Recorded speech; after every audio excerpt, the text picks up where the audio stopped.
Urban art is all about innovation. From using buckets on a busy street to filling an art gallery with local graffiti, to mixing jazz with spoken word, inviting us to listen with new ears, to look with new eyes.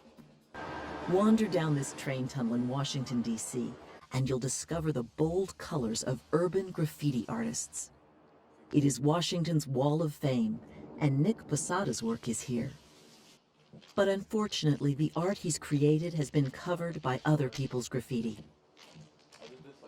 This is what happens when nobody respects any type of work that someone spent their paint and their time on.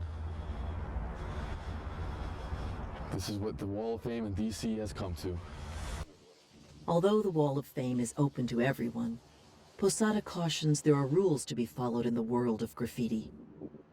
Rules that not everyone appreciates. He says that real graffiti artists understand how to use color and how to make their work distinctive.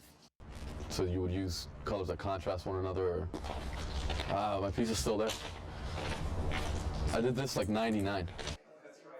Nick's work is also highlighted here at the Govinda Gallery in Georgetown. Graffiti art has certainly brought to public art a whole new dimension.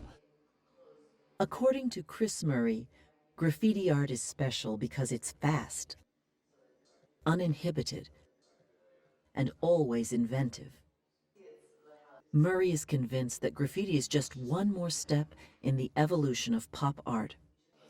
The works have sold well to young people and to collectors of pop art. In the gallery, people can appreciate the art in a traditional setting, and they like it. It's good for the artists, too.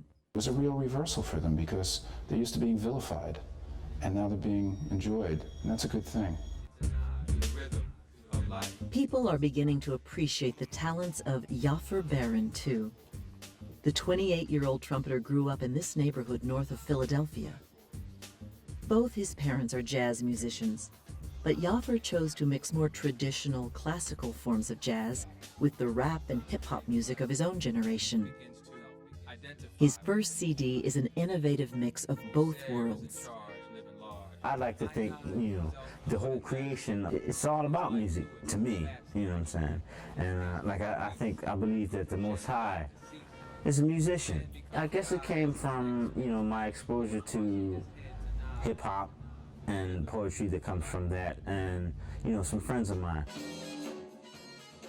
Yafer now plays in clubs in the city where he grew up.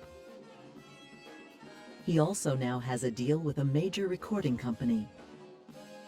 The stories of how these two artists developed, one musical, one visual, are not surprising to art history professor Don Kimes. But it's about sort of taking what it is that you come from, what you emerge from, what's authentic for you, and pushing it to the edge of its envelope, to the edge of its boundaries, its limits, and taking one more step.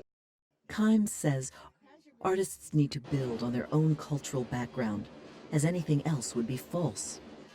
It is said that art is fundamentally about exploration and discovery. Urban artists, whether musicians or painters, can take us to places we've never been before, even if it's as close as a nearby city street.